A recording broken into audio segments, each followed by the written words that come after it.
Hey, Who fans, and welcome to the Big Blue Box podcast. My name's Gary. My name's Harry. And this is episode 412. Woo!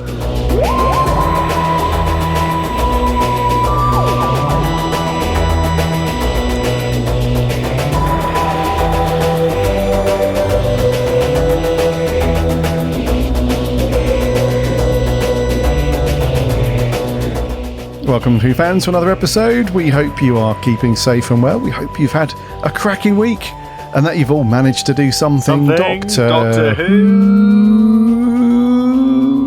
related. As Harry is the, that was all right. the guest. Yeah, I'll let you have that one, dude. Guests first and all that.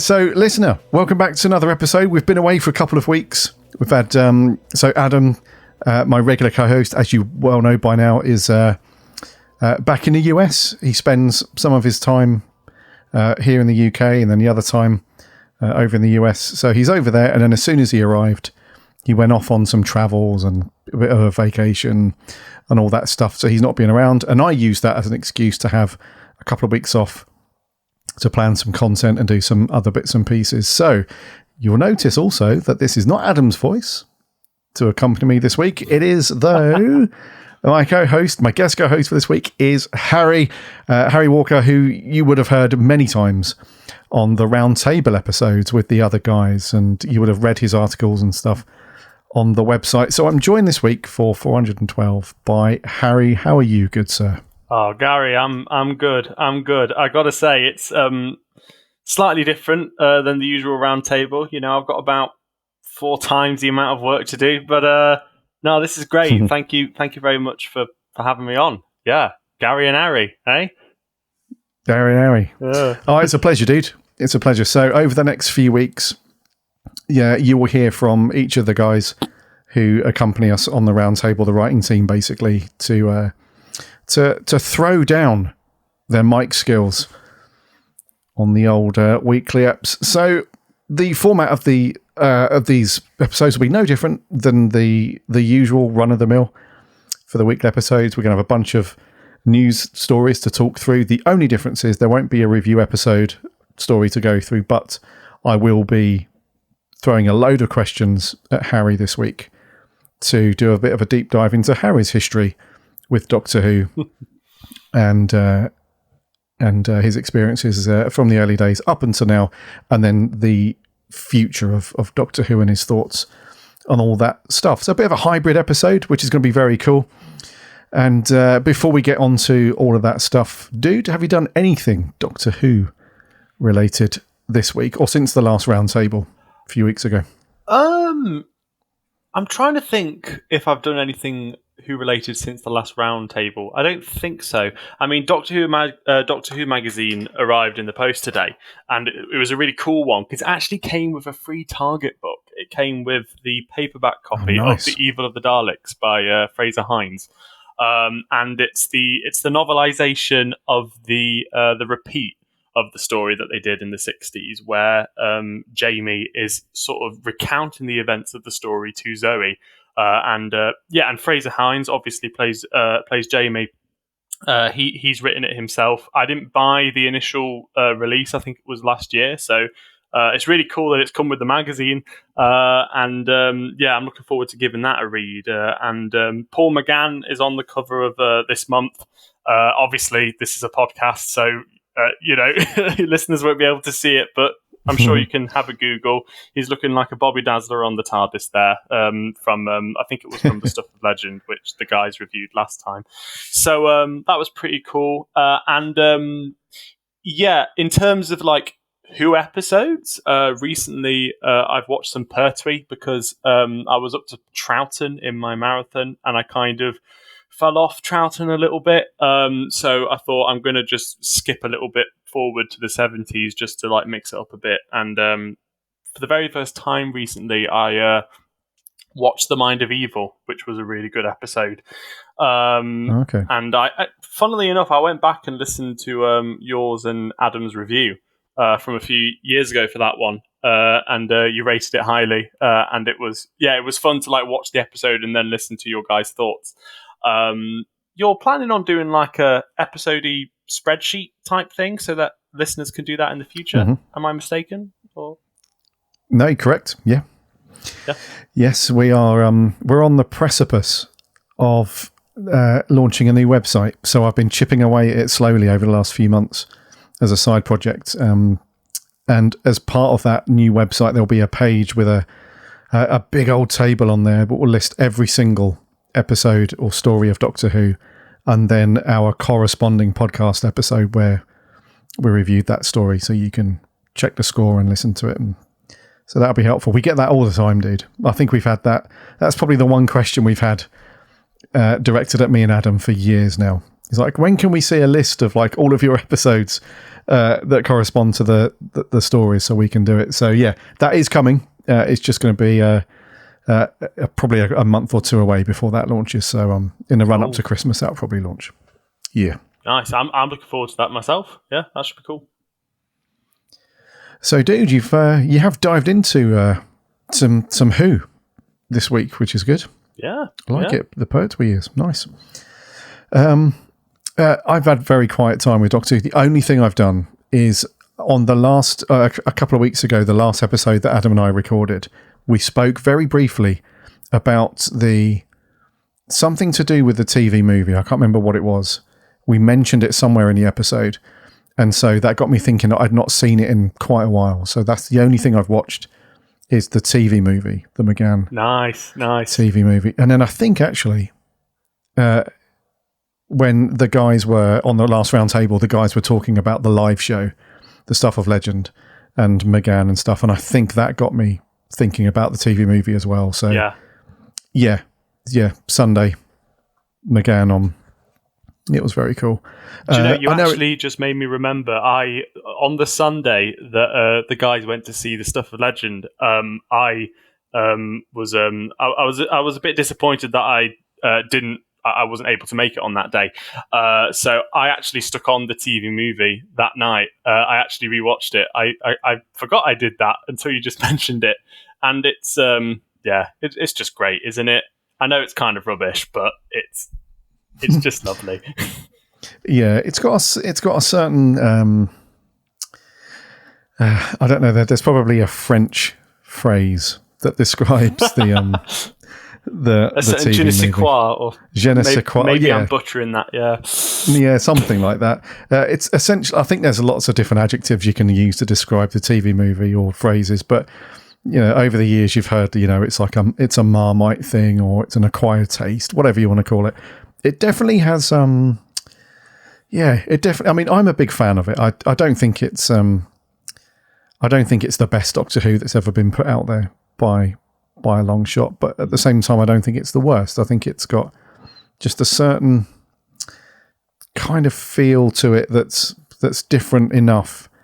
Because I think a lot of people are turned off from the TV movie because it's got this kind of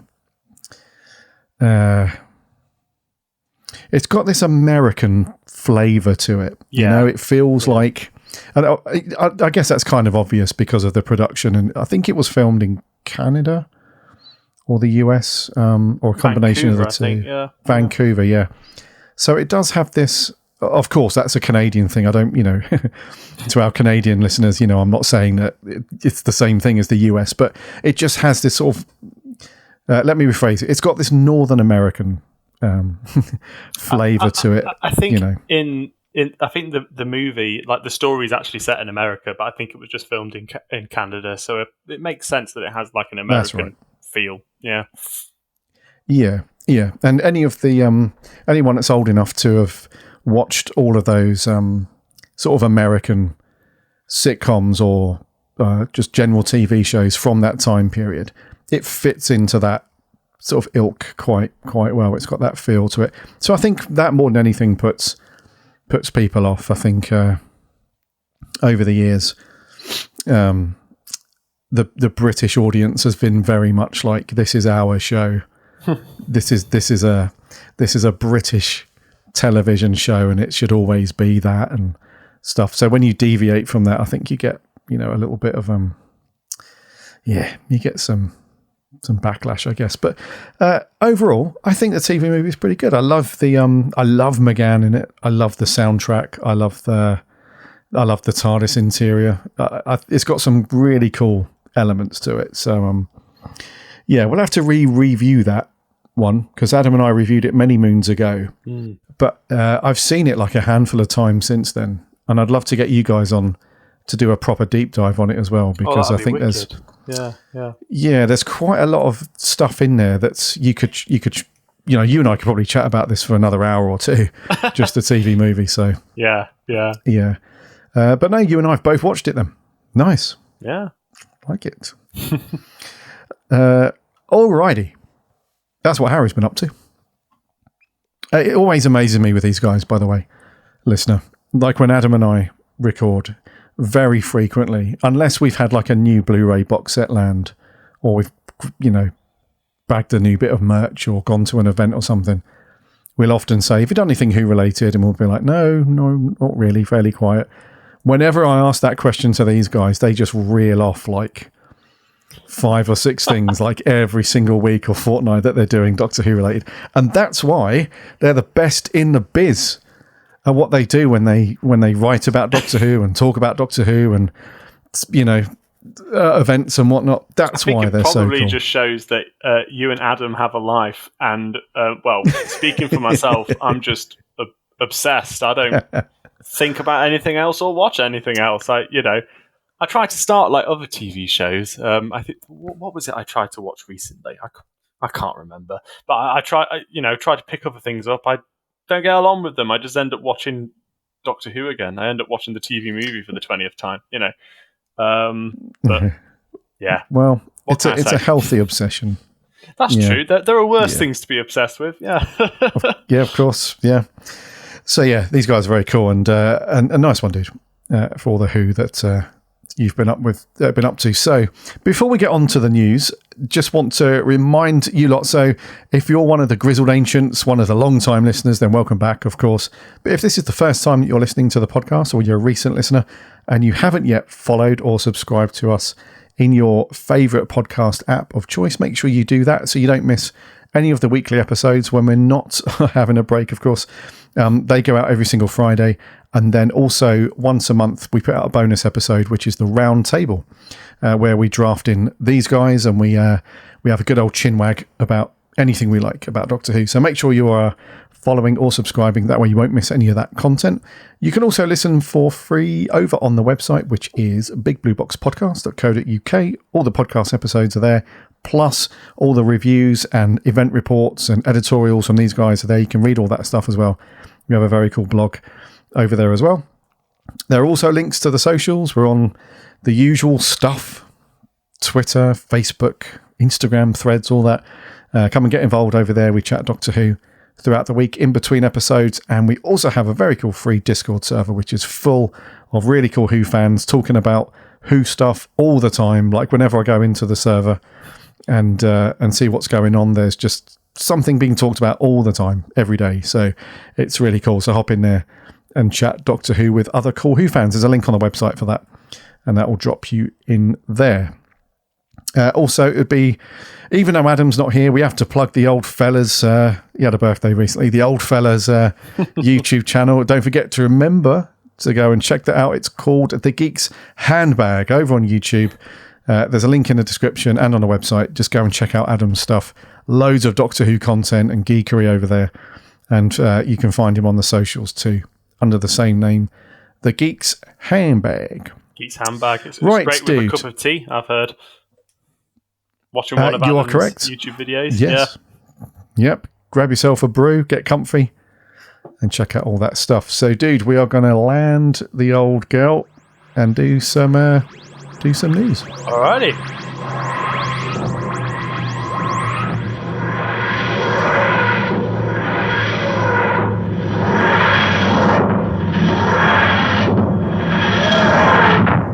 First up, we have Carole Ann Ford has been speaking recently at a convention. Where was she? She was at Luton Comic-Con, of all places. Didn't realise Luton did a Comic-Con.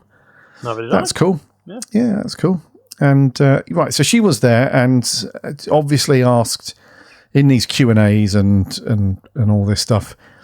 I think she's been asked this question a lot, not even recently, like for decades.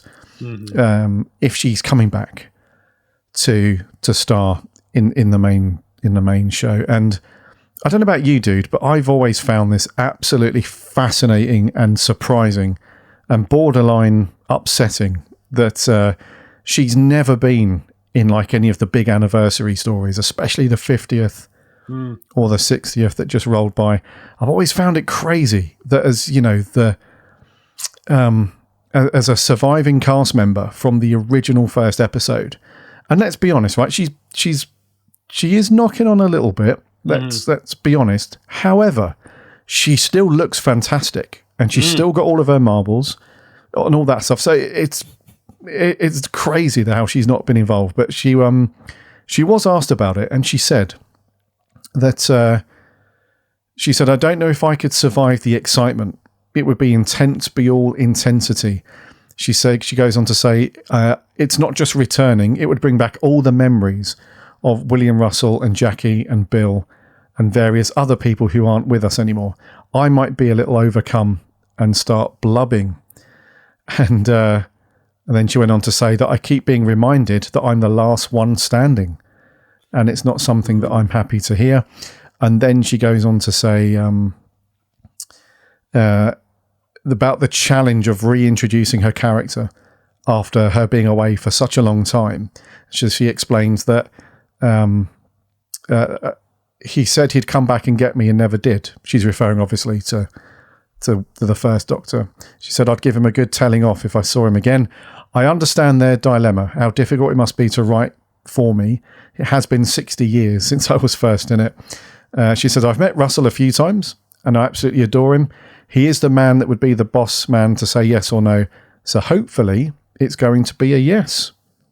So, mate, I know she's been asked this question, like I said, a few times, but this is the most recent interview or Q&A where she's actually said more than just a throwaway line of like, yeah, it'd be cool one day and that's it.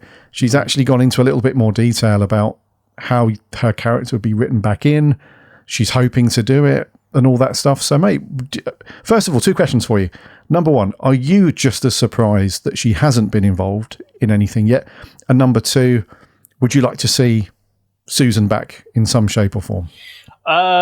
Well, first question, yeah, massively surprised. I mean, I thought she was going to be in the 50th, and I was hoping that she was going to be in the 60th, and none of those transpired. Obviously, she was in the 5 Doctors, but it was astounding to me that, after the way she left in Dark Invasion of Earth, we didn't have that moment. We didn't have that moment of like Susan saying, why didn't you come back? Why has it been so long? That kind of thing. And I feel like that's what fans kind of want to see. So yeah, I'm astounded that that Ian Chesterton came back before Susan Foreman. That's not a future that I imagined would end up happening. Do I want to see her back? Yeah, 100%. I mean, it's interesting because she obviously says a lot more here. She was at Hooverville, and she and I went to Hooverville as well, and she was asked the exact same question, and she just kind of said, I'm not going to say anything because no matter what I say, if I say nothing, then people are going to speculate, so I'm just going to keep my mouth shut, kind of thing. Yeah, I write more about it in my article, which I'm going to send over to your good self, Garry, at the weekend, so you'll be able to read that real soon, listener. But this answer here in this article sounds to me, and this is just where I'm coming from, it sounds to me that she's already done it. She's already in season 2. They've already filmed a thing. She's coming back for the finale of that season, and she's already had that experience of remembering Jackie and remembering Bill Hartnell and William Russell. That to me sounds like she's recalling a memory, and she's already done a bit for season 2. I could be wrong. I mean, you're hearing from the same guy who thought that all of the Doctors were going to be in the 60th anniversary specials, and it was just David Tennant.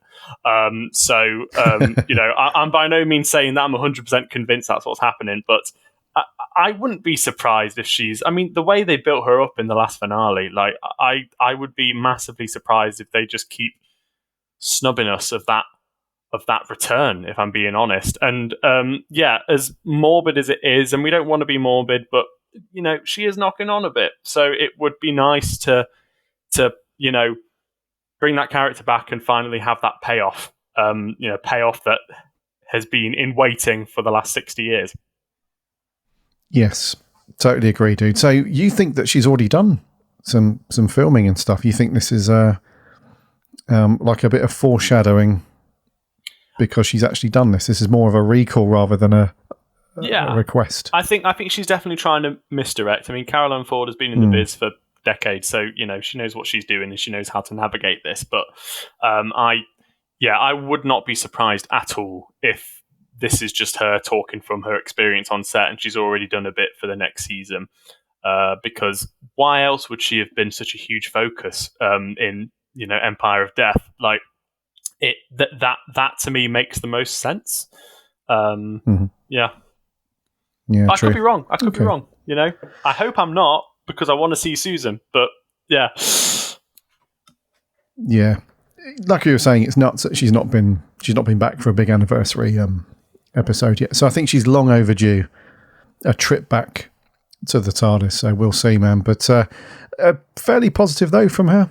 Like you were saying, she gets asked that question a lot, and she normally just sort of dismisses it with a I don't want to say anything, because if I say anything, you'll take that as I'm coming back. If I don't say anything, you'll take it as I'm coming back. So she normally sort of skirts around it and moves on. So this is pretty cool. So we'll keep you updated, listener, of course, if we hear any more about Carole Ann Ford being involved in the show. But for now, we've got a little bit more of a positive nugget than we've had in a long time. So that'll be fairly cool. Fingers crossed. Fast forwarding, dude, to the future and current Doctor Who, we have some new figures announced by Character. Character options, are they still called? Yeah, they are. Yeah, I believe so. So Character toys, it says here. Character toys. Yeah. Oh, it does say. We'll come on to this in a second. So this article, which I've grabbed from the official Doctor Who website, says Character and BBC Studios are proud to announce to fans and collectors that the 15th Doctor and Ruby Sunday action figures will join the ranks of their other incarnations, companions and foes on shelves everywhere soon. The announcement comes along with images of these latest Vortex Edition characters. And as a contradiction of what they've just said about these being on shelves, you'll be able to order this online exclusively on the Character website on October the 17th. And it's kind of weird that they say that it's going to be... I don't know. But anyway, this is why I say, is it called Character Options? Because it says Catherine Ludlam, Character Options Brand Manager. Oh, yeah. Said, since the first appearance at London Toy Fair, we have been inundated with requests about the release of the 15th Doctor and Ruby Sunday figures. We are delighted to confirm that the figures will be available in 2 formats, an exclusive bundle pack from Character Online and as individual packs with alternative decoration at mass retail, both launching later in the year. These Generation 3 figures feature a higher specification decoration for extra detail, and features include internal pivots on the neck and ankles, ball-jointed waist and shoulders, as well as internal pins on the arms and legs. So I'm assuming this is a step up then from the previous line of figures that they've released. It sounds like these Gen 3 ones. I would guess, I could be wrong, I'm no figure expert these days, but I'm guessing that the previous ones were Gen 2 and didn't have this extra articulation, etc. They then go on to say that in this exclusive online version of these figures, there is the 15th Doctor in his tan coat with orange striped shirt, blue trousers, and red and black trainers. The Doctor's accessories include the blue sonic, landmine from the episode Boom, and ubiquitous psychic paper. Meanwhile, the Ruby Sunday figure is presented as she looked in her debut story, dressed in red jumper, tartan skorts, as well as her black bomber jacket, and comes with her mobile phone and shoulder bag accessories. The online exclusive set features specially designed packaging to allow the figures to be opened and played with or repacked for display. Each figure is individually boxed and then beautifully sleeved together as a single purchase. A sturdy transit box is used to protect this unique set. And then lastly, a mass retail version will be available shortly afterwards in single fuse blister carded packs with the 15th Doctor's shirt in teal, ocean green trousers and tan shoes, whilst Ruby Sunday is dressed in a denim jacket, blue skorts and cream jumper. So, let me have a look on the old character website. And these are going to be, so 40 squids, 39.99 British pounds. That's not will bad, set you back. No, yeah, I mean, it's not too bad. That's for the exclusive Vortex edition, which comes in the snazzy packaging that you can apparently take the figures out, have a bit of a play, and then repackage them for display, and the alternate dress and accessories and whatnot.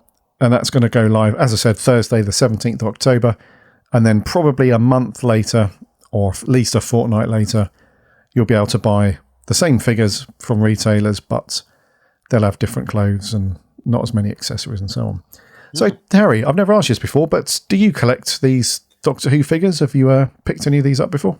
Every now and again. I mean, I used to collect loads of them back in the day, as toys. Like, I was young enough, like when they were making them for the new series, I would actually play with them, kind of thing. And nowadays, I just tend to put them up on the shelf. Or do I still play with them? I'll never tell you. I tend to just buy them every now and again when I go to conventions, because they're normally being sold really cheaply. Really niche ones that I never had before. Like, I bought Professor Yana this year, for example, like that kind of thing. Cool. But yeah, I still haven't got Jodie's figure yet. Okay.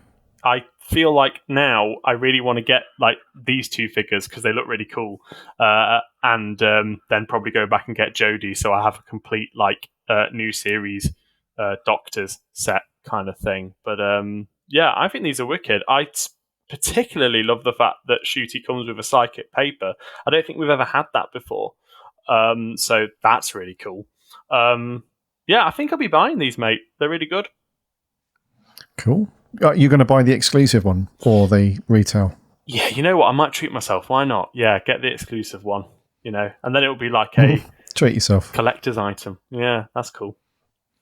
Oh, cool. So I think they do look really good. As usual with these figures from character, they almost get the head sculpt right, almost with character. So I would say from the neck down, absolutely bang on, like the outfits.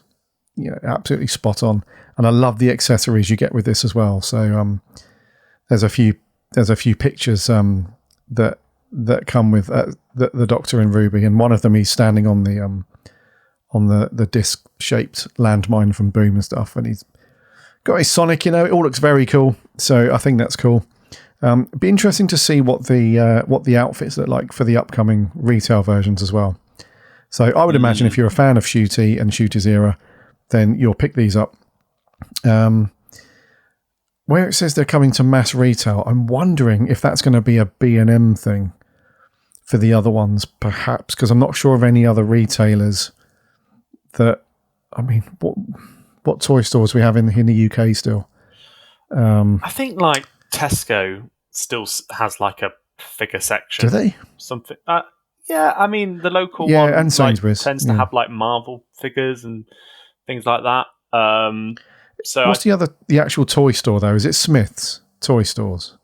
I think Is that so. the other one? Yeah. Now that Smith, isn't it? Yeah. Yeah. So they might have it, but I'm guessing, taking an educated guess, it could be a B&M situation for the other ones. But safe bet. and then and then these ones, because they often do this. They'll do like sort of half a dozen figure releases a year, and a couple of them will be online exclusives, and the rest will be B&M. So yeah, we'll keep you updated. Who fans on the retail ones, but certainly these will be out before the next episode drops. So will you be getting them, Gary?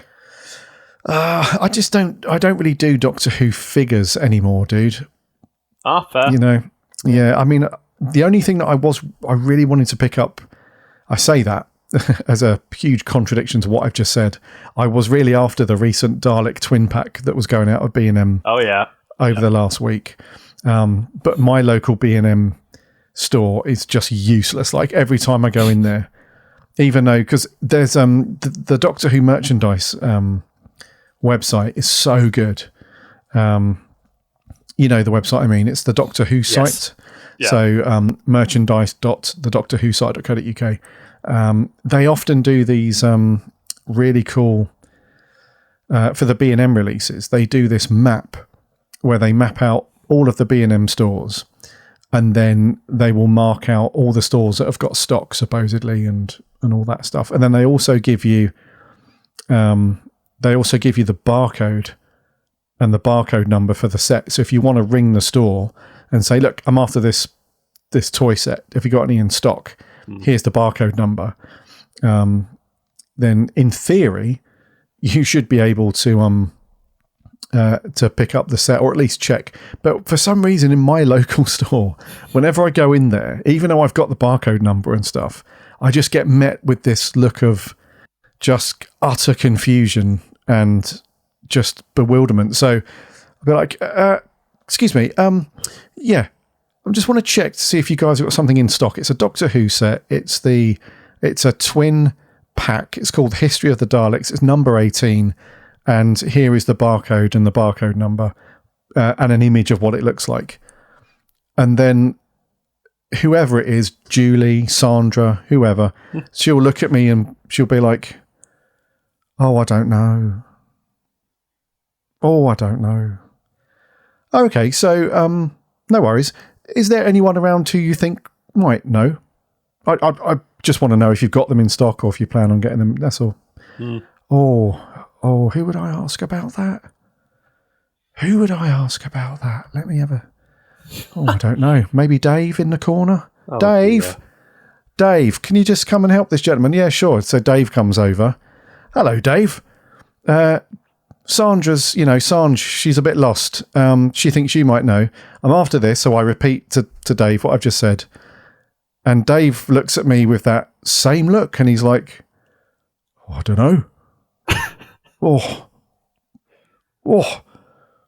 don't know. And so I'm in there for about 9 hours, and I've gone like on a merry-go-round, and I've repeated the same story to about 17 different staff members, just to come to the conclusion that nobody knows, A, what I'm talking about in the first place, let alone get to B, which is, do you actually have them, or are you expecting them? So that's the adventure, mate, that I go on in my local B&M store.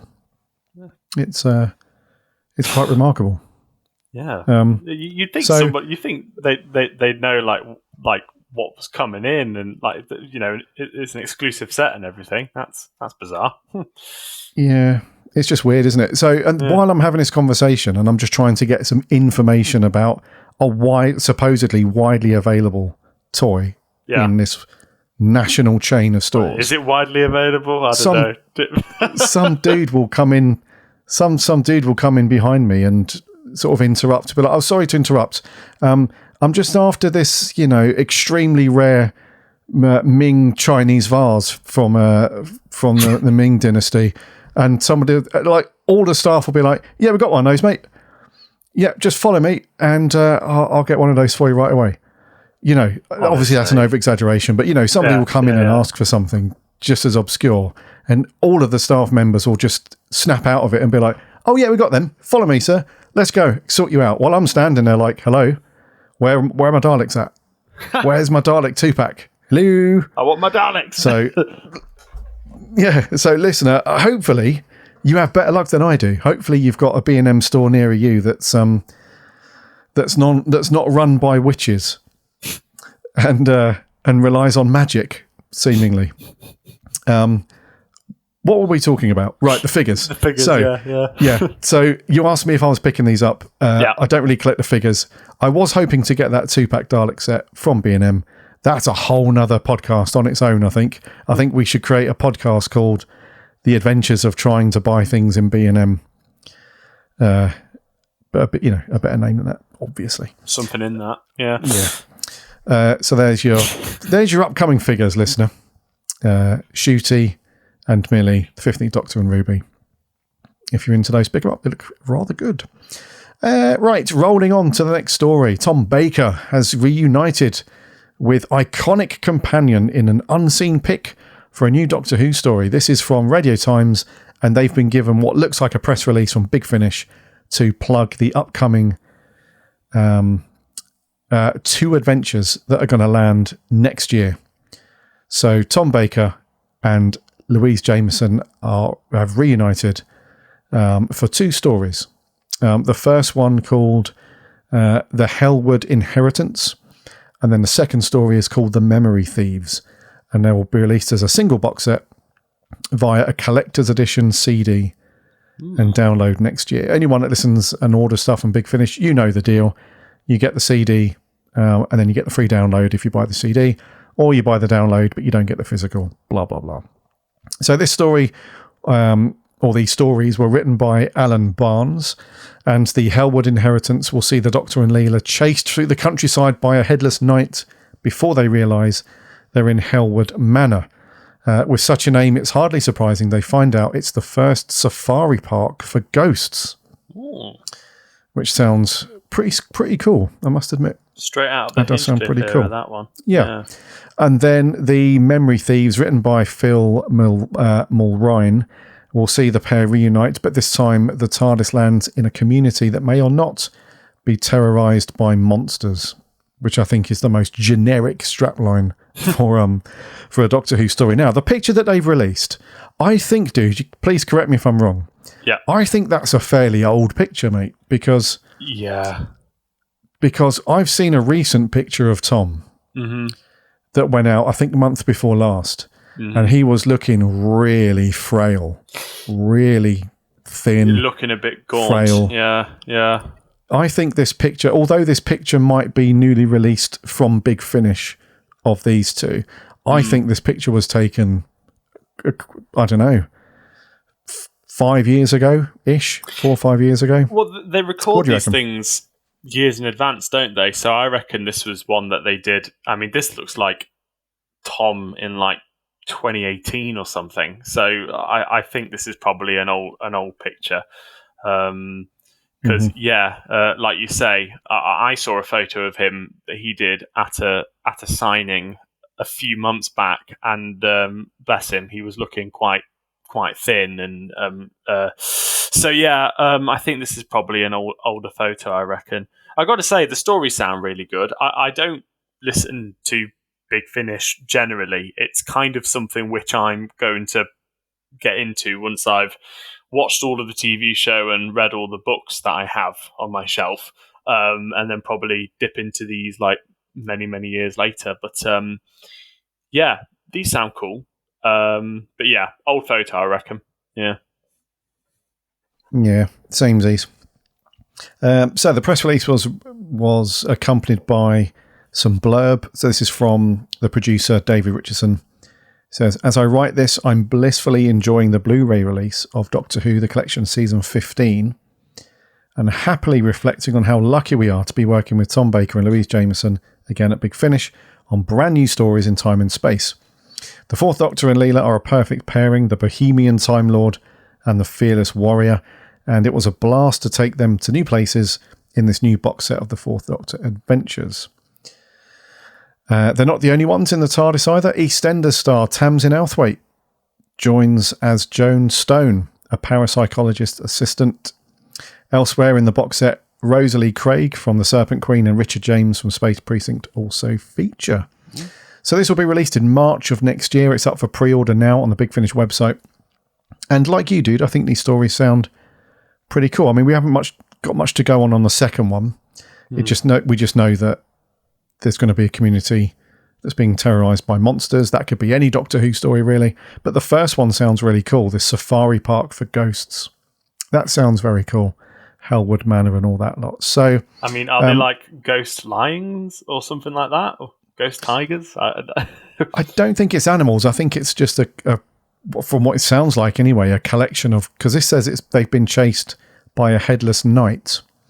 So I think it's going to be like a collection of kind of classic ghosts that have been somehow corralled into some kind of safari park. That would probably make a bit more sense. Yeah. But anyway, it's nice to see Big Finish and Old Tom and Louise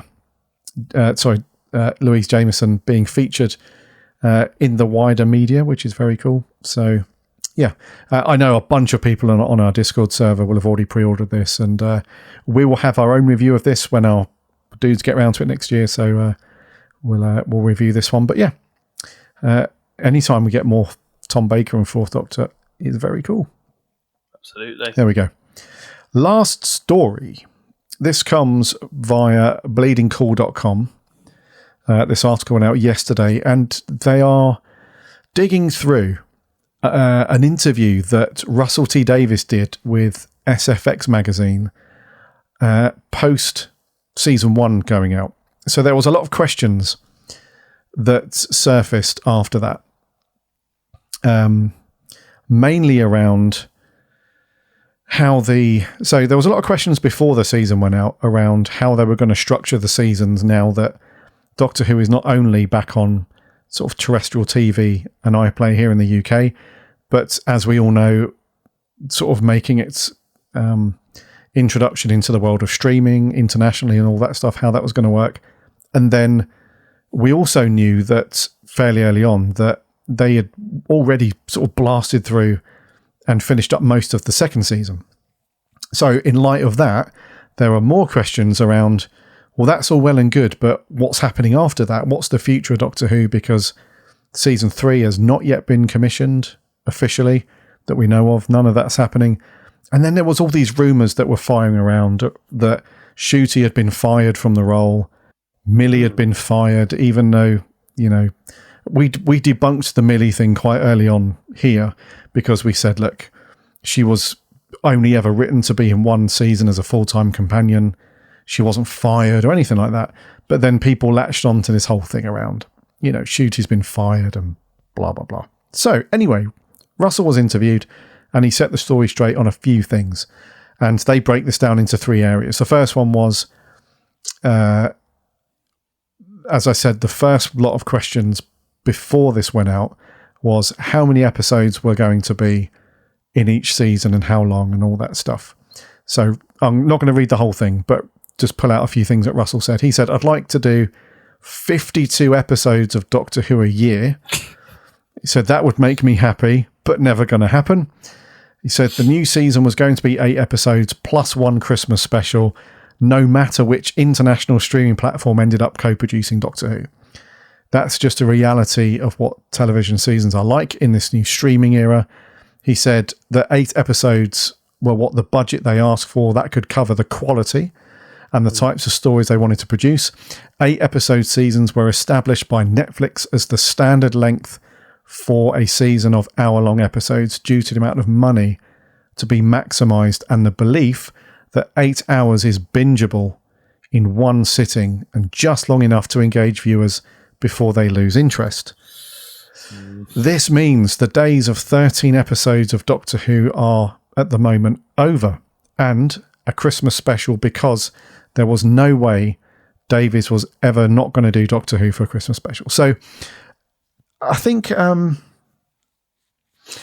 I'm getting from this bit, dude, is that although 8 episodes in one season, and those episodes hover around 45 minutes to an hour or 55 minutes, whatever, I feel like that's just the precedent that's been set by the streaming platforms. Whether I agree or not that 8 hours is a bingeable amount and all that stuff. I mean, yeah, I mean, I guess, but I don't know. But the main thing I'm getting from this, though, is that Russell really wanted to do more. Because although he makes a bit of a joke about it and over-exaggerates and says he'd like to do 52 episodes a year, that'd make him happy. He says it's never going to happen.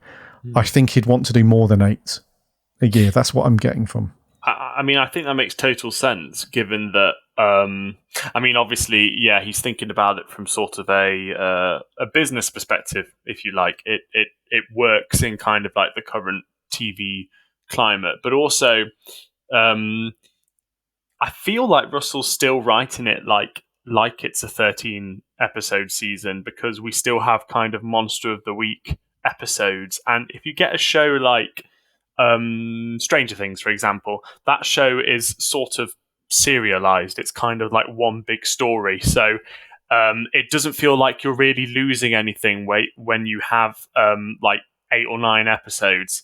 Whereas with Doctor Who, if you spend one of the episodes like doing a filler episode, I mean, that works when you have 13 episodes, but when you have 8, it works slightly less well, I think. Yeah, true. So it's, yeah, you kind of just got to pick like one or the other, I think. Like, if you're accepting that, you know, the days of 13 episode seasons of Doctor Who are over, then I think the show should sort of be written to reflect that. I'm not sure what that looks like necessarily, but yeah, do you know what I mean? I feel like the current season was sort of still written like with those kind of filler episodes in mind, kind of thing. Like Rogue felt like it could have been written in RTD1, and whereas, you know, nowadays I feel like this season lost something when it didn't maximize every single episode on like character development and like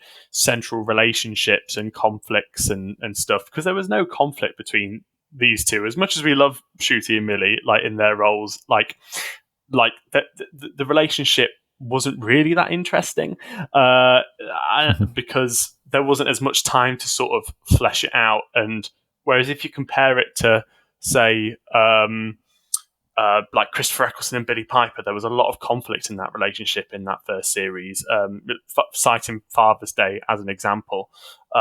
So, yeah, I don't know. This, yeah, that's my 2 pennies on it. No, that makes total sense, dude. Yeah, total sense. And I think it's to be expected more than anything. If you're going to go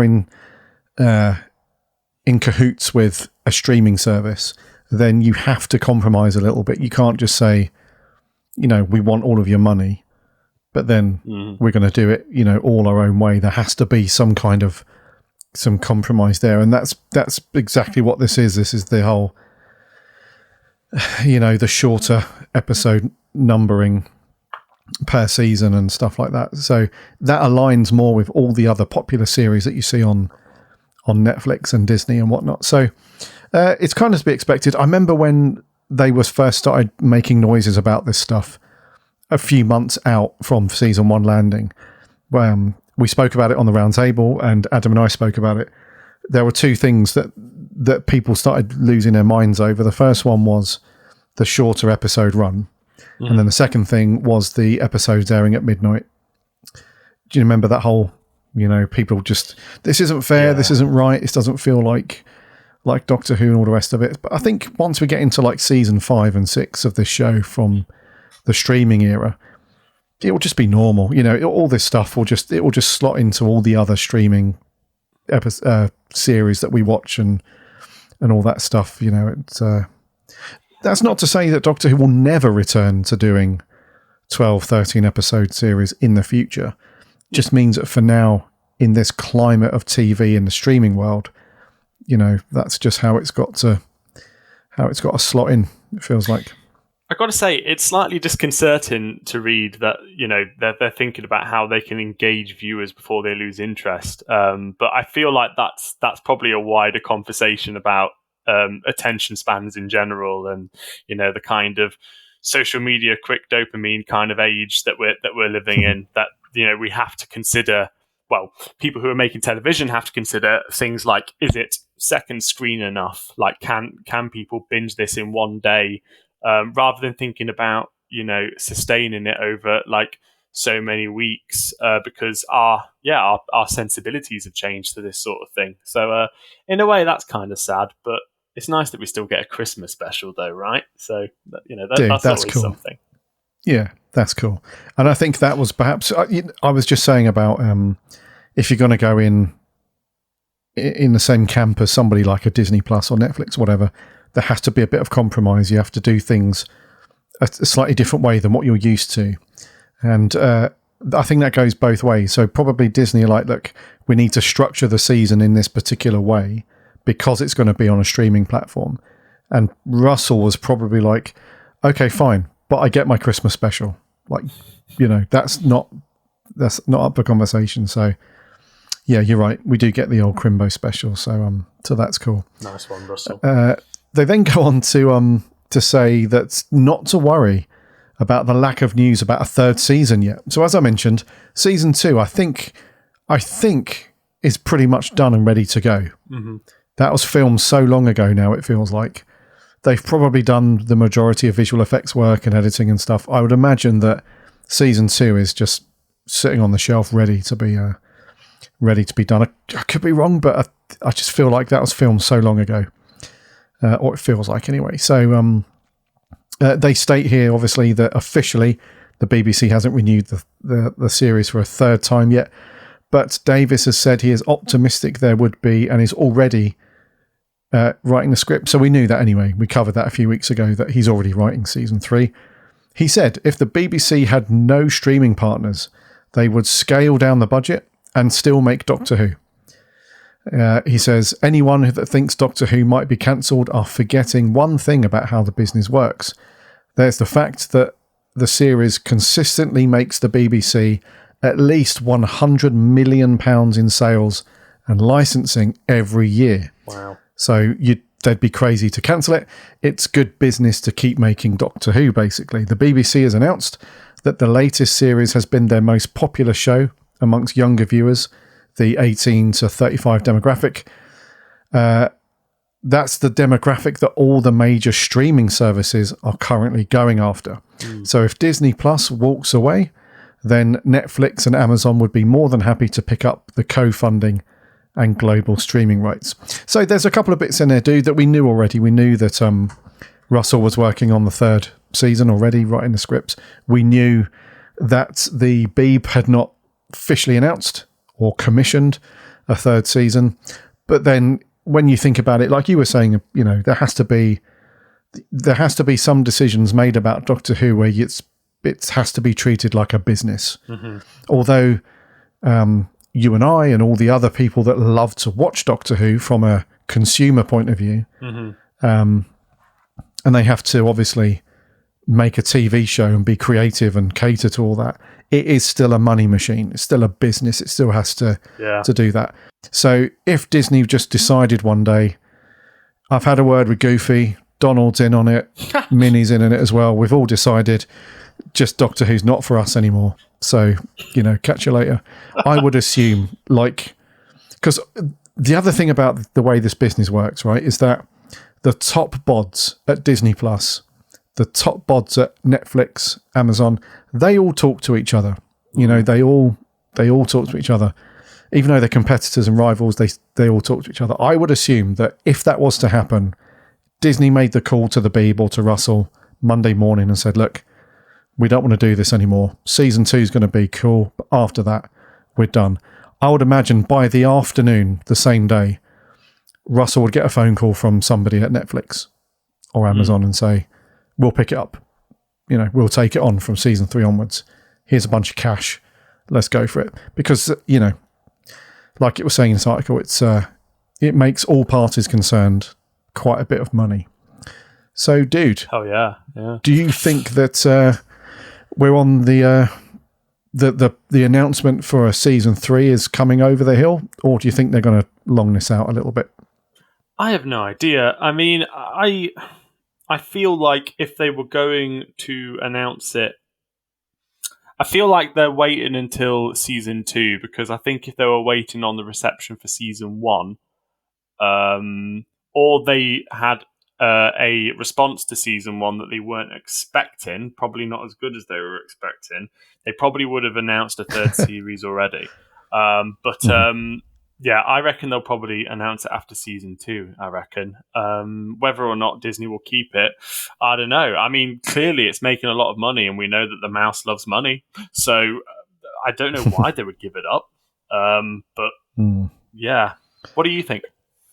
Well, I don't know. It's always an interesting thing with anything to do with TV, because you often get the feeling that the reception from fans doesn't align with what the execs think, who are sort of at the top of the tree. But what I mean by that is there might be a show that, when it's spoken about in fandom, is like really good, and people really like it and stuff.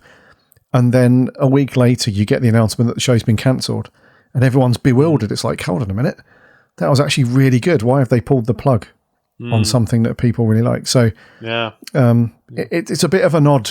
It's always been an odd thing, the way that television works and how things are recommissioned and stuff. Which brings us on to the next part of this interview, actually, which is they go on to say that none of the actors have been fired because currently there's no show to be fired from. So the BBC, I'm going back to the article now. It says the BBC is not Hollywood and operates differently. They have only ever always renewed a series of Doctor Who, and every other series by the year. This means neither Ncuti nor Millie Gibson are fired.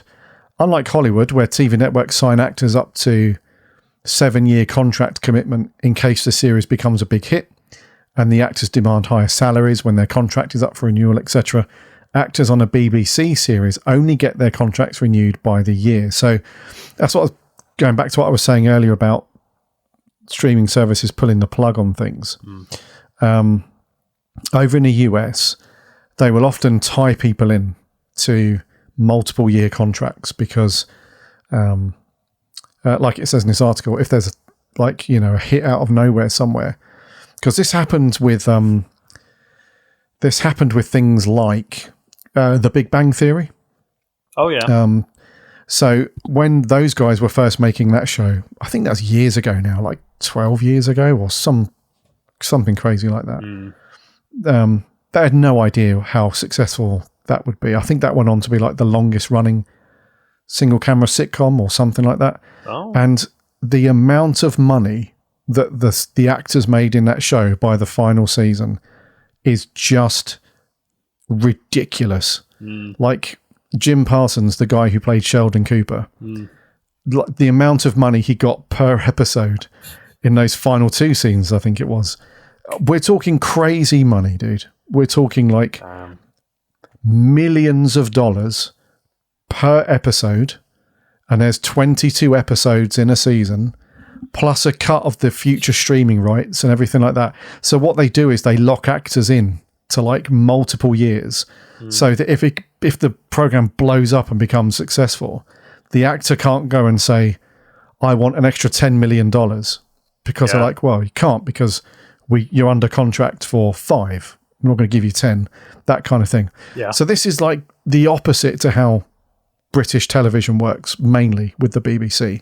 You don't get these big multi-year contracts. They'll just do it on an annually recurring basis. So in light of that, this article goes on to say that that has been the case with every Doctor and Companion every year since the series has been on the air, whether it's David Tennant, Matt Smith, Capaldi, whatever. That's why Davies is still optimistic that Ncuti will return for a 3rd season, and Ncuti cannot say whether he's in the 3rd season yet because there is no official renewal. And shorter seasons mean actors can go and take on other jobs, like Millie Gibson has been in a new ITV adaptation of the Forsyte saga. Ncuti can spend the rest of his 24 on stage in the West End doing all that stuff. So what they're saying is, by not locking those actors into commitments for that, they're not contractually obliged to stay at the BBC. They can go off and do like a rival TV station job, a theatre job, a movie, whatever. So this is interesting, dude. I think what the crux of what this bit is saying is everyone's Chinese whispers all over the place that Shooty's been fired, Millie was fired when they finished up season 1 of Doctor Who or finished filming season 2, whatever. But the reality is that once the camera shuts off, that last scene at the end of season 2, that's their contract effectively done.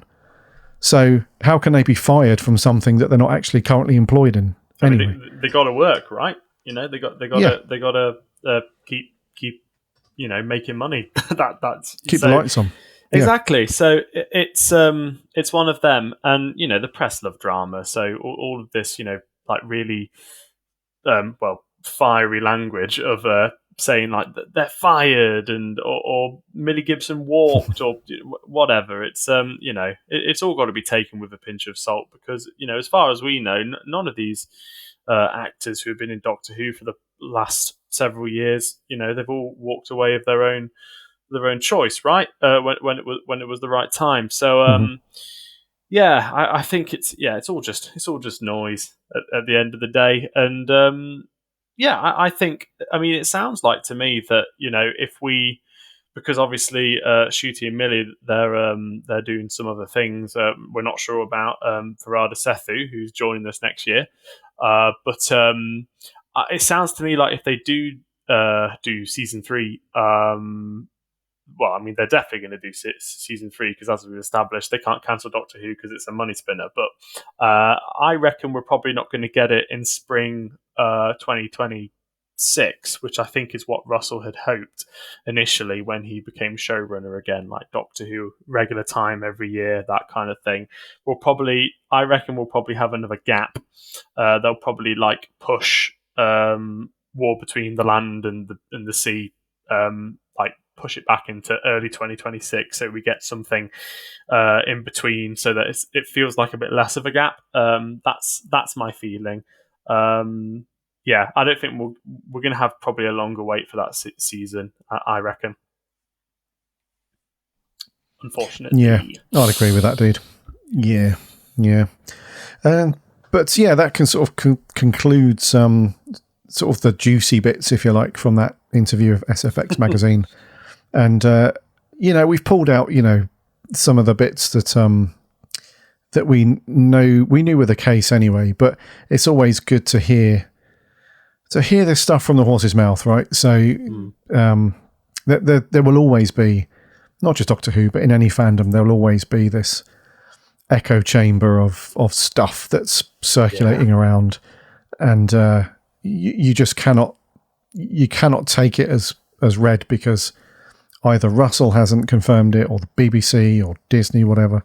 So you're not going round and round in circles of all this stuff. So it's nice to actually have a little bit of clarity from the man himself on some of this stuff. So for sure, that's all good. So that's over on each of these stories. By the way, there'll be links in the show notes if you want to go and check them out yourself and give them a read. So head over to bleedingcool.com to check this one out. And let us know what you think over on the socials. Hit us up on the Twitter at Big Blue Box PCast. Let us know what you think to these stories, and that is going to conclude all of the stuff that's been kicking around in the Doctor Who world since we all last spoke. So not a huge amount going on. I think we're still in that sort of in-betweeny limbo period between seasons where it's too early to start teasing future episodes from next year or even the Christmas special. I think we're still a month away at least before we get any sort of little teasers or anything like that. So we're in that, little limbo area. But that's the news, listener, from the world of Doctor Who. We're going to finish up on a wee dive into Harry's memory and his thoughts on Doctor Who. Just because over the next few weeks, as I said at the beginning of the show, in Adam's absence, these guys are going to be hopping on as co-host duties, and So it's really cool to get their view on these stories and everything like that. But I want you to get to know these guys a little bit more. So let's dive into their Doctor Who brains. So, dude, the obvious question that I guess a lot of people get asked anyway. But what was your introduction, your earliest memory of Doctor Who? Earliest memory of Doctor Who. So it's interesting because my earliest memories of life were Doctor Who. I started watching the show when it came back in 2005 with Christopher Eccleston, and at the time I was 4 years old. So do the math and you'll work out what age I am. But I don't remember anything else about that time other than I didn't even have a concept of days of the week at that point. I just knew every sort of 6 or 7 days a new episode of Doctor Who would be on, I remember flashes. I remember the Slovene running down corridors. I remember the Daleks and being absolutely enamored with their design and Nicholas Briggs's fantastic performance as the voice, and I remember Christopher Eccleston and Billy Piper running around. But in particular, the one that the moment that really stands out for me, and I think it was the moment where I fell in love with Doctor Who as a character, was Everybody Lives at the end of the Doctor Dances. I just thought it was such a joyous moment, and it really encapsulated just how hopeful I find this show. And how I've always found it, how it's always kind of brought me a sense of comfort. So it was that moment. Just seeing the Doctor kind of pat everyone on the back after he sorted out their gas mask trauma, and there was just a sense that everything's going to be all right. So yeah, it was that, dude. Yeah. So that was your foray into the world of Who. So the Eccleston. So when it came back in 2005, you were watching them as they went out on BBC One. Yeah, absolutely. So this was on the cusp of.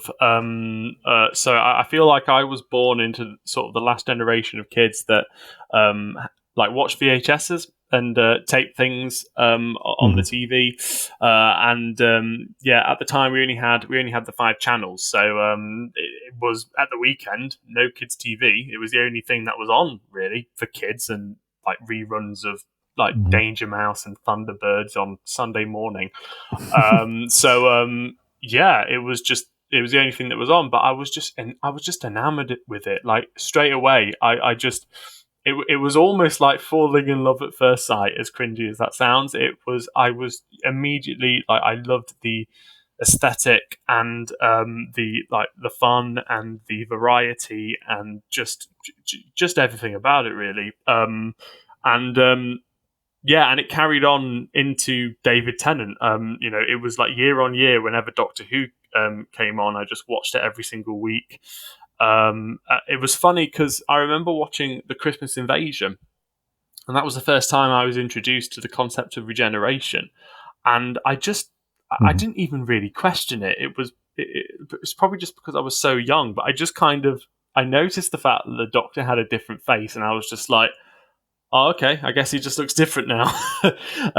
So that was really and then I fell in love with David Tennant's portrayal of the Doctor, and I sort of idolized him at that age. And I was really sad when Rose left, but then Martha came along and she was really cool, and of course Donna was really funny, and we all love her. I would watch Totally Doctor Who, which was the kids' sort of spin-off magazine show. Yeah. Mm-hmm. I'd watch that every week. Sarah Jane Adventures. Was too young for Torchwood. Didn't get around to that till later. And I even collected Doctor Who Adventures every week. Not Doctor Who magazine, Doctor Who Adventures, the kiddie magazine that came with a free gift every week. And the amount of terrible pencil cases and pens with David Tennant's face on that I have in my loft in my old house. it's an ungodly amount, but I was pretty obsessed. And a lot of people, a lot of people that I went to school with just knew me as the kid that just wouldn't shut up about Doctor Who. I must have been really irritating, I loved it. It really defined my childhood, really, and it still defines me now. Mm-hmm. It's still a really big passion of mine. And I don't see that changing, really. Yeah, neither should it, dude. That's really cool. So, when did you get into Classic Who then? So, Classic Doctor Who was around. It was in 2009 where we had a bit of a dry spell, and it was just the David Tennant specials. And I thought, not sod it. I'll just I had some birthday money, so I bought the K9 Tales box set because I really like K9. I wasn't sure which one to pick, so I just picked off of that. And The Invisible Enemy was the very first story that I watched, and Tom Baker has since remained my favourite classic Doctor Who, probably my favourite Doctor ever. If I was forced to pick one, kind of at gunpoint, because he's just timeless. Like I feel like like John Pertwee and like William Hartnell, as much as I love like their portrayals of Doctor Who, they're very of their time, whereas Tom Baker just feels like he was plucked outside of time and he was told, go on, you give us your interpretation of Doctor Who. And he's just so otherworldly and perfect in that role. And of course, I was introduced to Leela, and a character I'd never heard of before that point. I'd obviously heard of Sarah Jane, but I was like, who's this Leela character? She's so interesting. And the serialized format and like the kind of rubbish sets, it was just really cool. Over time, I sort of feel like I was watching classic Doctor Who, and I wasn't really appreciating it enough. I feel like now that I'm older, I can appreciate it more because I appreciate it's like of a slower pace and it's a different format. And as we were talking about earlier, it was made for people with like different sensibilities at the time and attention spans and what have you. So like now I feel like I nod off less, whereas before I tried a lot of classic Doctor Who stories and I wasn't really into them. Because I thought, well, this is just long and boring. It's not as good as our shiny sort of newer Doctor Who. But I did start watching it from a youngish age. But I was always growing up. I was always like more a fan of like the new series because that was what I started Doctor Who on. Mm-hmm. Gotcha. That's fascinating, dude. So your first story was The Invisible Enemy. Wow. Yeah. And so I can see why you would have, fallen in love with Tom's era and Tom's. There's a reason, right? That he appears in everyone's top 3 or top 5 of all time. There's a very good reason for that because he's such a great. We could do a 10-hour podcast episode on Tom Baker. Yeah. And that stuff. So, I mean, that's fascinating, dude. So, yeah. Wow. So, okay. So that's how you got into Doctor Who, both the newer era and the classic stuff. Yeah. What's your thoughts on, just to finish up on, what's your thoughts on where you see Doctor Who heading? Because we're in 2024, season 1's just gone. We've got the Crimbo special in season 2. Yeah. 100% confirmed. So they're coming. Yeah. Where do you see Doctor Who going in, say, in the next, 5 years or so? Do you reckon we're just going to keep getting season after season, or are there going to be a cog that goes, the wheel's going to come off? I think it's, where do I think it will go and where do I want it to go are two different questions. There are two different answers to your question. So I feel where it will go, I think they'll keep churning it out because, like we say, money spinner. That they'll keep on making Doctor Who because we keep on watching it and buying the merchandise, and we love doing that. And I'll watch it, whatever, because even if it's not quote unquote good, like if we think it's bad or whatever, like I still think it's more entertaining and more engaging than like other things on TV nowadays. So I have really great memories of like watching the Jodie Whittaker era, even though I wasn't a huge fan of it, with like some university buddies at the time, and it's I'll keep watching it and I'll probably still enjoy it. Where I prefer it to go, I mean, I do feel like we get into a bit of a cycle. We see sort of the same things crop up in every Doctor's era. So we always have, the post-regenerative trauma. We always have the heartbreaking companion exits, and we always have, the companions sort of questioning, just who are you, Doctor? Just who are you? And all these like similar beats that keep on cropping up. I mean, say what you will about the latest series, but I do like the fact that it had some really left field ideas, like 73 yards, and the Doctor not being able to move and being stuck on a landmine for a whole episode. Like fresh ideas like that are things that make me go, this still has a place on the telly.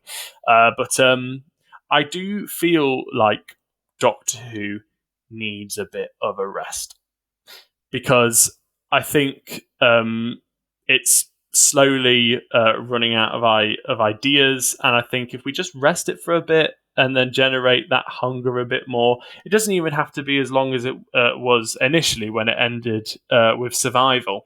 Just rest it for like 5 years, build that anticipation again, keep the magazine going, keep Big Finish going, keep releasing books, because goodness knows I want more time to catch up on my books. And then when it comes back, people will be really hyped for it, and then you can like there'll have been time for the people who have access to the opportunities to like write the show and stuff to have thought about new ways of doing it, because I feel like Doctor Who's getting a little bit like repetitive, if that makes sense. I might be in the minority thinking that, but I feel like we sort of see similar beats crop up. And again, it's I wrote an article a few years ago about the festive special, and I said, it's weird when you're doing like a marathon of Doctor Who, and then every like 12 episodes or so you get like a festive episode. And like that you can only do so many festive specials before they all kind of feel the same. That's sort of my thought on it. I feel like I want it to have a rest so that it comes back bigger and better than ever, and they can sort of reinvent the wheel even more, because there's only so much that changing the showrunner or changing the Doctor can do, I think. But really, what I think will happen is that, we'll keep getting a series every 1 or 2 years. We'll keep getting, fabulous actors playing the Doctor. We'll keep getting like the odd gem of an episode sort of here and there. And if that's the way it carries on, I mean, my favourite show is still on the TV. My favourite show is still on Disney Plus. So who am I to complain, Okay. Yeah, that's really fascinating, dude, because you're echoing the thoughts that that I remember saying to Adam years ago now. This was when roughly when was it? It was either before Chris Chibnall's era or in between Chibnall and Russell coming back. I remember quite vividly saying that Doctor Who just needs a rest. It needs the BBC to clean house a little bit. The people that run Doctor Who and manage it all and all that stuff. It just needs a completely fresh set of eyes on everything. A different brain to come up with a different, not to change the formula so much, because the formula is what makes the whole idea of regeneration and companions and all that stuff. That's what makes the show. So I don't mean changing it as in like changing how the show works and feels, but just giving it a complete creative change up. And I think the best example that I can think of where they've done that is the first time Russell left and Stephen Moffat coming on. That felt like a really good creative shift from Russell's first era. You know, when everything was just different, and we had a new showrunner, a new actor as the Doctor, new theme, new producers, new everything. It felt like Doctor Who, but it was just a clean slate, for a lot of things. And I think when we got to the Chibnall era, I didn't quite have the same feeling as that. I should have done, because there was a lot more changes compared to the first RTD era into the Moffat era. Going from, again, it was all different. Not a reset narratively or anything like that, but just a reset in terms of everything. So that was the same deal, right? New showrunner, new actor with Jodie, new theme composer, all of that stuff. But for some reason, that didn't quite hit. That didn't land for me. Which it should have done, because it was an even bigger change. I don't know. Yeah. There's just something about that shift from into the Moffat era that just seemed to work. It was almost like a double whammy. It was like, it was different enough that it was a fresh change for the show, but it was also just super familiar still. It still felt like we were watching the same show, if that makes sense. So yeah. I feel like we need to get back to that a little bit. Yeah. And it's just interesting that they've taken the approach of bringing everybody back, getting the band back together with Russell and Julie Gardner and Phil Collinson and initially David Tennant coming back and Murray Gold coming back. It feels like they've got the band back together, but I don't know, we can go on and again a whole nother episode about that, but again, I don't feel like we've got that decent enough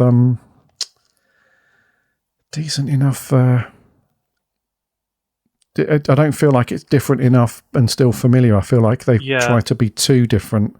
I can't explain it. It's weird, isn't it? Doctor Who's one of those things where you can't put your finger on it sometimes. Yeah. I mean, don't get me wrong. It's like, it's a really insanely, I imagine it's an insanely tricky thing to get right. Like, how do you find that balance of still being familiar but also still being fresh? Like, it's a bit of a contradiction, isn't it? But it's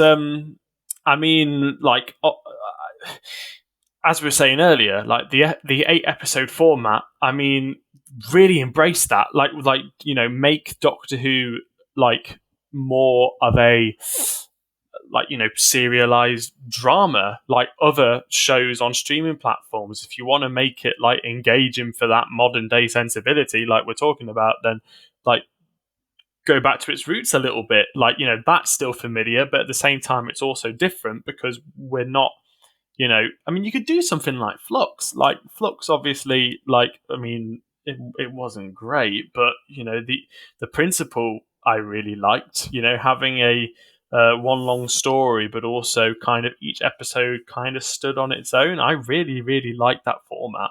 I don't know exactly what it is I want. Typical Doctor Who fan, I don't know what I want, but I don't know how I want the show to be different, but I feel like we just sort of see the same stuff occurring. I'm glad that the Daleks weren't back this year because the Daleks are back every year, and as much as we love them, it starts to become a bit routine. And this is a sandbox. This show, you can do all sorts of things with it. So I don't know exactly what it is I want, but I just know that I want the wheel to be reinvented even more. And I feel like the best way to do that would probably just be to rest it. And I feel like that would make me more excited for it as well. I'd like to miss Doctor Who for a bit, I think, because almost take for granted that it's out every single year. But most years anyway. But that's my sort of two pennies on it. Whatever they do, we'll watch it, we'll enjoy it, and that's what's important. Yeah, no, I totally get that, dude. And I think that, just going back quickly to that transition from RTD's first era into Moffat, I think it was a really good decision to do that year of just specials for David Tennant. His last, series 4, the specials. The whole reason why they did that is because they needed to afford Stephen Moffat and all the new people time to really get their stuff in place and ready. There wouldn't be enough time if they just finished at the end of Time Part 2, and then the following summer or whatever go straight into season 5. There just wasn't enough time to do all that. So I feel like they need to do that kind of thing again. Whenever Russell decides to leave and they get a new showrunner in, just give it a year at least a year, and pepper it with a couple of specials, and just give the new people enough time. I feel like that. My preference would be the same as you, mate. Just rest it for a few years, and just let the dust settle a little bit, and just everybody regroup and see where they want to take it and stuff. I can see at some point in the future, I don't know if it's the near future or not, but I can see them doing a complete reboot of Doctor Who at some point, because I don't know how I feel about that. Well, feelings on it aside, I think there's only so many because we've already gone through, right? We've already gone through the Doctor having what we thought was one set of regenerations, and that was it. He was going to get 12 or 13 regens, and then that was the end of the character. The time after that, he, dead, no more regens. Yep. Then they went through the whole thing with the Time Lords giving him a new set of regenerations, so that gets reset back to number 1, and he's got 12 or 13 fresh regens to go through. Then we get the whole timeless child thing, and it just completely obliterates all of that anyway. So where do you go from that then? Where do you go from that? It's kind of you're on one hand, you're giving yourself limitless opportunity, because now you can say, well, it doesn't matter, we can regenerate the Doctor 5,000 times now. It doesn't matter. He's not restricted to a set finite number of regeneration. So, but on the other hand, that also lets you just have the character and everything go in this repetitive loop, as you said, where you go round and round in circles doing the same thing. So I can see at some point, like I said, not in the near future, but some point down the road, they will probably do a reboot of it.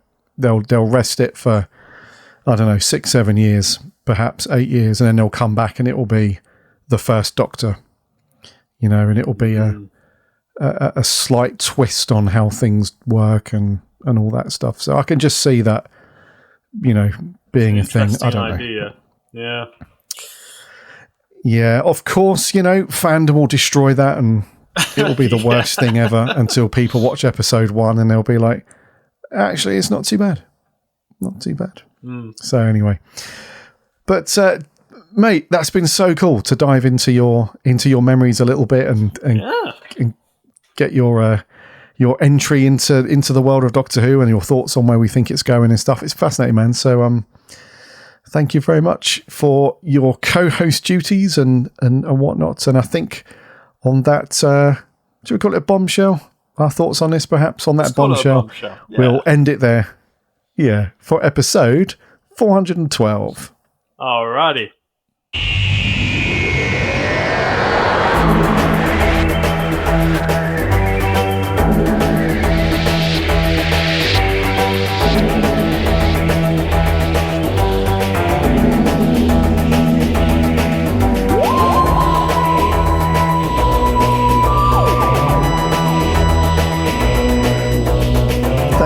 Thank you so much for listening to another episode of the Big Blue Box podcast. That was episode 412 with myself, Gary, and my co-host for this week, the wonderful Harry Walker, one of our mega talented writers from the writing team.